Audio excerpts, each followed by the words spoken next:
Aujourd'hui, je vous parle de La femme de ménage de Freda McFadden. Oui, je sais ce que vous vous dites, j'ai succombé à la hype. En fait, de base, j'avais jamais entendu parler de ce bouquin. Je suis tombée sur ce livre en regardant la story d'une coach en développement personnel qui, justement, elle aussi ne comprenait pas la hype autour de ce livre. Elle a décidé de le lire et en fait, elle a passé une nuit blanche et elle a lu le bouquin entier. Donc moi, je me suis dit, ok, intéressant. Et moi, je suis vachement attirée par la première de couverture d'un livre. C'est comme le vin. Quand tu vois le packaging, la première chose que tu vois d'un vin, c'est son packaging. S'il est beau, s'il est esthétique et tout, il est assez cute, en général, je l'achète et il est toujours bon. En tout cas, moi, ça marche toujours pour moi. Donc ça a été pareil pour le livre. Là, je me dis, mais attends, c'est quoi cette... Il y a un œil hyper flippant qui regarde à travers une serrure. Je pense que c'est un bon thriller psychologique. Et après, quand tu regardes la quatrième de couverture, tu te dis, oui, c'est un thriller psychologique. Et moi, tu sais, j'aime bien me créer des petites sueurs froides et tout, des petites sensations un peu où je me fais flipper. Donc je me suis dit, bah, je vais le lire.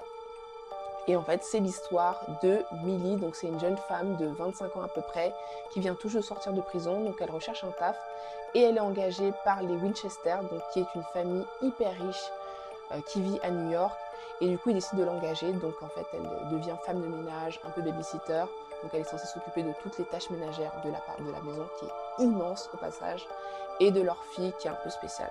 Donc au final tu te dis ok super, c'est une putain d'opportunité pour elle, elle vient tout juste de sortir de prison, elle va pouvoir se réinsérer tranquillement. Mais en fait plus le temps passe, tu vois qu'en fait que les personnages sont hyper flippants, surtout la femme, Madame Winchester, et en plus de ça elle vit dans un espèce de grenier à l'étage qui ne se ferme que de l'extérieur, donc tu sais qu'elle est sûrement observée. Donc ouais, plus ça passe, tu vois qu'en fait il y a des petits retournements de situation. Donc pour ceux qui se comptent le lire, je vais pas vous spoiler parce que je pense que ça serait quand même dommage et que ça vous ferait passer à côté de tout le petit suspense, le petit truc là qui fait son charme. Par contre, moi ce qui m'a un peu déçue, c'est que je trouvais que les personnages n'étaient pas forcément hyper bien développés. Tu vois, ça faisait un peu trop blanc-noir. Madame Winchester qui est un peu folle, Monsieur Winchester qui est trop propre sur lui, Emily non plus, où on parle pas trop tout de suite en fait de son passé. Moi, j'aurais bien aimé qu'on parle un peu de son passé au début pour savoir un peu est-ce que c'est une gentille, est-ce que c'est pas une gentille, qu'est-ce qu'elle fait, bref. On comprend pas tout de suite. Je trouve qu'en fait, il y a un gros switch, mais vers la fin du bouquin, et c'est un peu dommage. Mais après, pour ma défense, c'est que moi, j'ai pas capté qu'il y avait 4 tomes. J'ai vu qu'il y avait plusieurs bouquins de la femme de ménage avec des couvertures différentes, une bleue, une rouge, une blanche, une grise. Et en fait, c'est 4 tomes. Donc en fait, je pense que dans les prochains tomes, on pourra justement comprendre un peu plus qui est Millie. Et là, c'est intéressant.